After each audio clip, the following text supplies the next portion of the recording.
Muy buenas tardes, buenos días, queridos hermanos. Aquí estamos nuevamente para una nueva exposición que el tema de hoy día es San Pablo, la fe en Jesús, según las cartas a los Corintios, los Gálatas y los Efesios.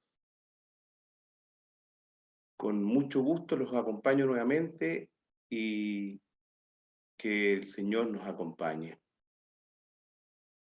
En las cartas de San Pablo al Corinto, antes de ver qué nos dice la fe en Jesús, quiero ubicarme un poco dónde era Corinto y qué era Corinto.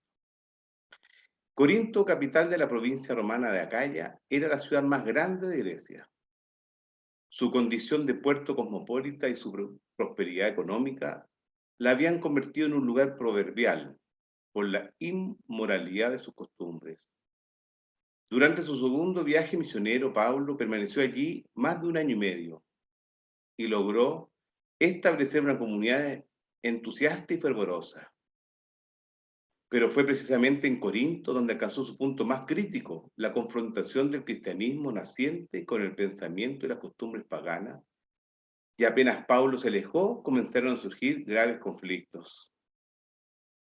La llegada de Apolo y de otros predicadores cristianos que se presentaban como emisarios de Pedro dividió profundamente a la comunidad, provocando la formulación de bandos rivales.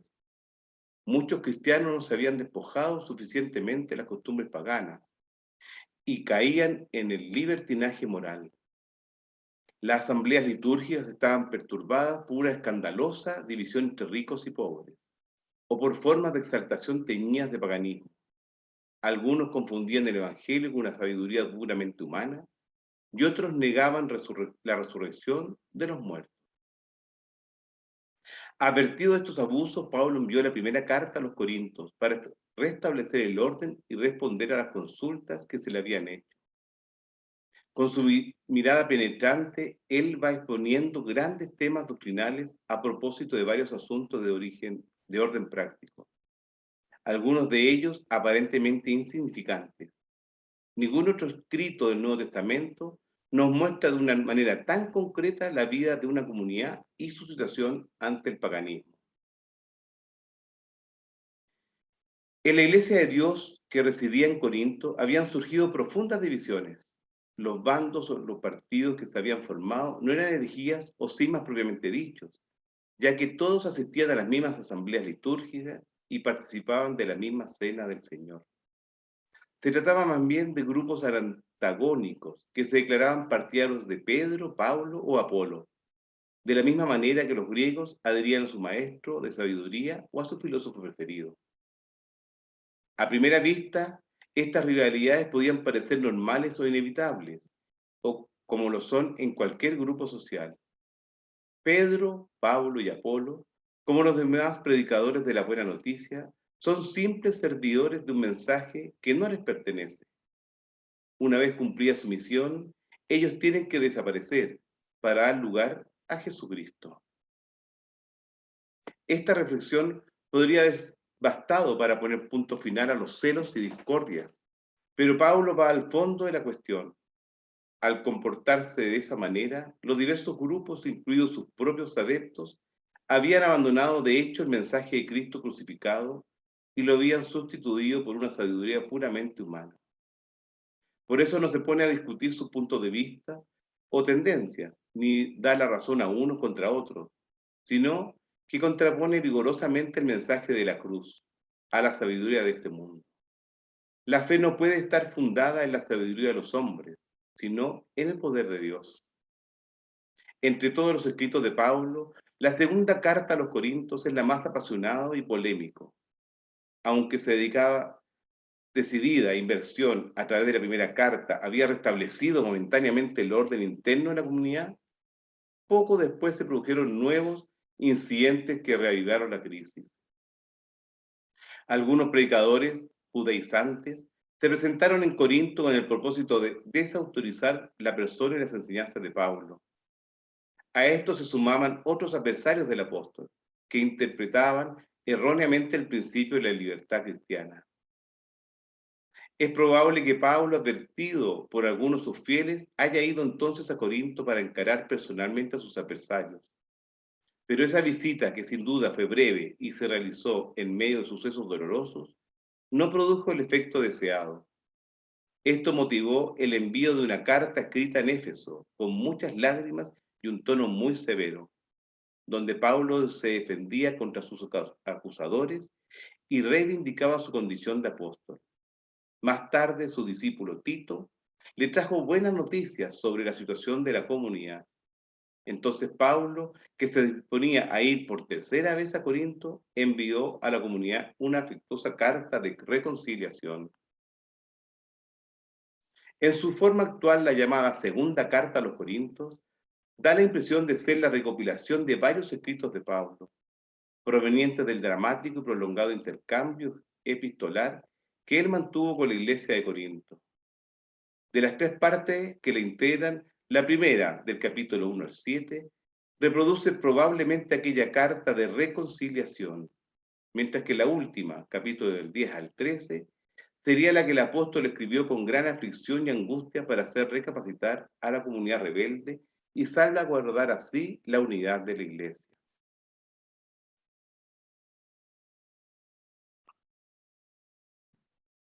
Revisando ahora los Gálatas, evangelizados por Pablo durante su segundo viaje misionero hacia el año 50, eran descendientes de los celtas o galos, un pueblo extremadamente belicoso que en el siglo III a.C. se habían instalado en la meseta central del Asia Menor.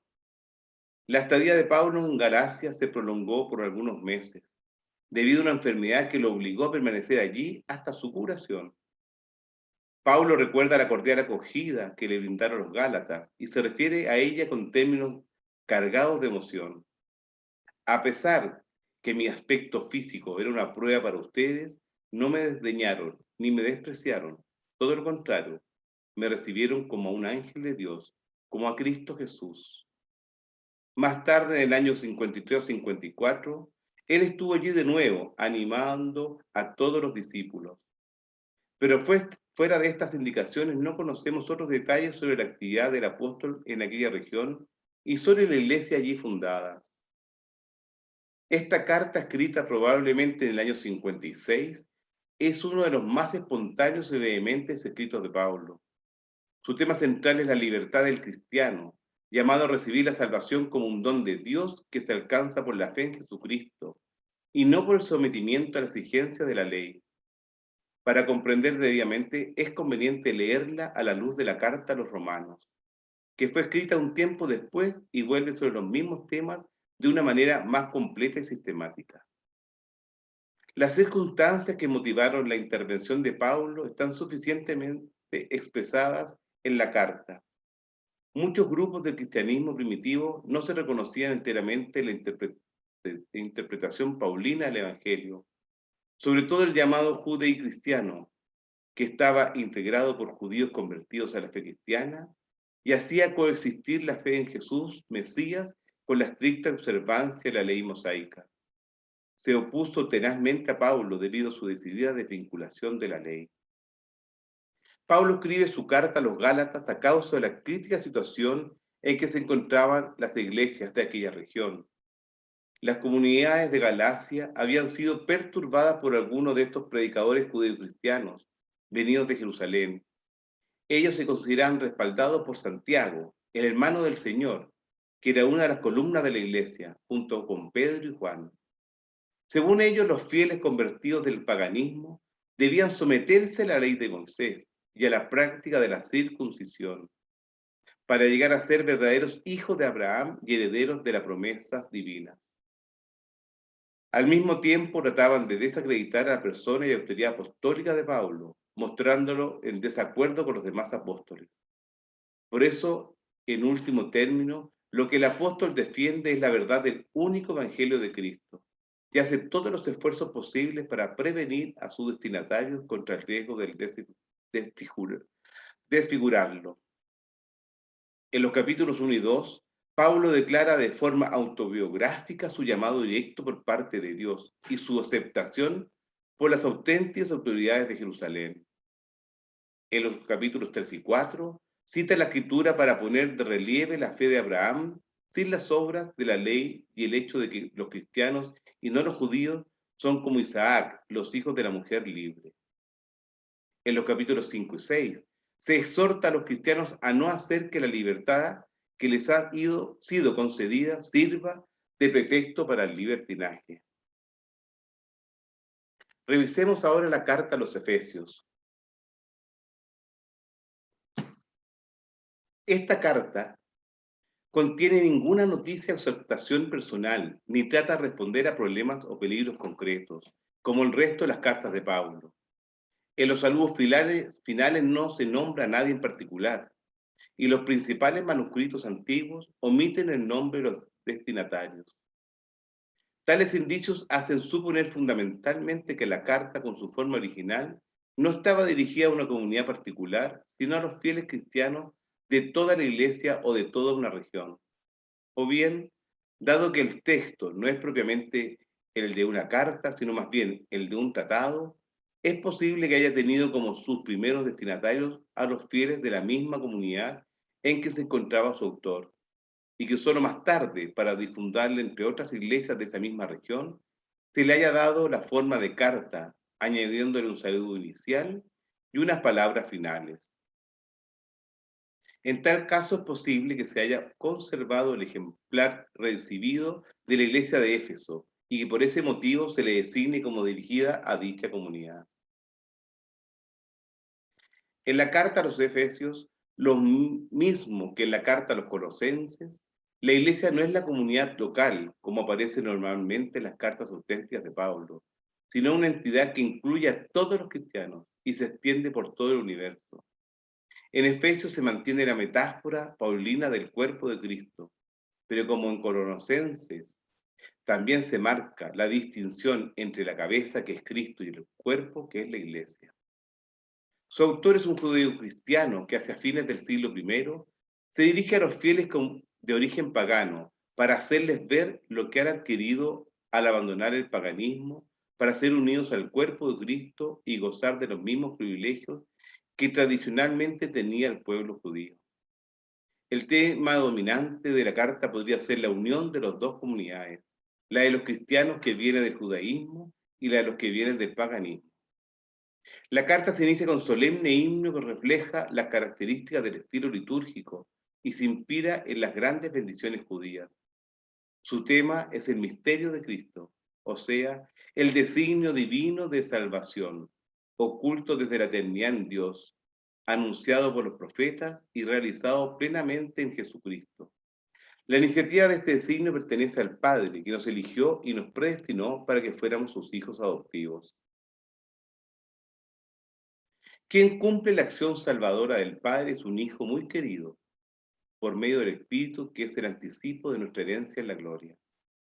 Este tema medular de la fe cristiana se amplía a lo largo de la primera parte de la carta, destacando la extraordinaria grandeza del poder que Dios manifestó en Cristo cuando lo resucitó de entre los muertos y lo constituyó. Por encima de todo, cabeza de la Iglesia, a ella que en su cuerpo le comunicó abundantemente los dones del Espíritu. Y a ella le toca llevar a su plenitud la obra salvadora del Señor, haciendo cada vez más efectiva la reconciliación de los hombres con Dios y entre sí. No es suficiente contemplar el misterio de Cristo y bendecir al Padre por su designio de amor. Hay que vivir ese misterio y ser consecuente con ese designio. Si en Cristo se han reconciliado todas las cosas, los miembros de las comunidades cristianas no pueden vivir desunidos. En la iglesia hay diversidad de funciones, pero esa necesaria diversidad, lejos de ser un obstáculo para su unidad, tiene que contribuir a enriquecerla y a ponerla más de manifiesto. Como todo cuerpo y a la manera de un edificio, la iglesia debe crecer constantemente y armónicamente, con el aporte de todos hasta alcanzar la madurez que corresponde a la plenitud de Cristo. En el designio de Dios, judíos y paganos forman parte de un único plan. La división ha sido suprimida por la sangre de Cristo, que ha reconciliado a los dos grupos antagónicos, para reconciliarlos a su vez con Dios. De ahora en adelante, la iglesia se construye como un templo único, en el que todos son integrados y la salvación está abierta a todos. La unidad cristiana es fruto de la vida nueva que recibimos al revestirnos de Cristo en el bautismo. Lo mismo debe decirse a todo el comportamiento cristiano. Por algo hemos pasado de las tinieblas a la luz, como hijos de la luz. Estamos llamados a imitar a Dios practicando el amor incomparable de su Hijo en nuestras relaciones con los demás. De una manera particular, ese amor debe resplandecer en la vida conyugal, a la que el autor presenta como un signo privilegiado de la unión de Cristo por la Iglesia. Para terminar, quiero compartir con ustedes la primera carta a los Corintios, el capítulo 13. Aunque yo hablara todas las lenguas de los hombres y de los ángeles, si no tengo amor, soy como una campana que resuena en un platillo que retiñe.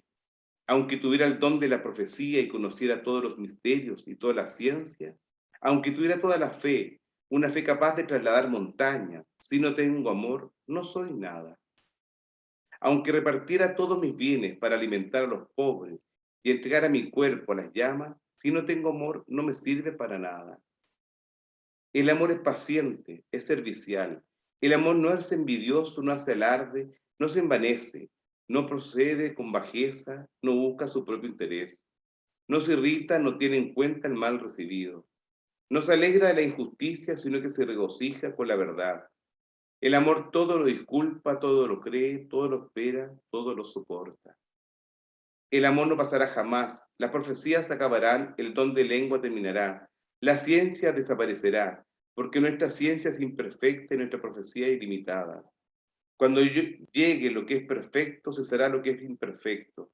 Mientras yo era niño, hablaba como un niño, sentía como un niño, razonaba como un niño. Pero cuando me hice hombre, dejé a un lado las cosas de niño. Ahora vemos como un espejo confusamente. Después veremos cara a cara. Ahora conozco todo imperfectamente, después conoceré cómo Dios me conoce a mí. En una palabra, ahora existen tres cosas: la fe, la esperanza y el amor. Pero la más grande de todas es el amor. Queridos amigos, en esta carta a los Corintios, en este pedazo de la carta, San Pablo nos dice todo en una sola palabra, que sin amor no somos nada. Y ese amor es Jesucristo. Los invito, señores y queridos amigos, a seguirnos en la próxima. Los invito para el próximo encuentro de formación, en donde se abordará el siguiente tema: el mensaje a las 7 iglesias tomado desde el Apocalipsis, su vigencia en el mundo de hoy.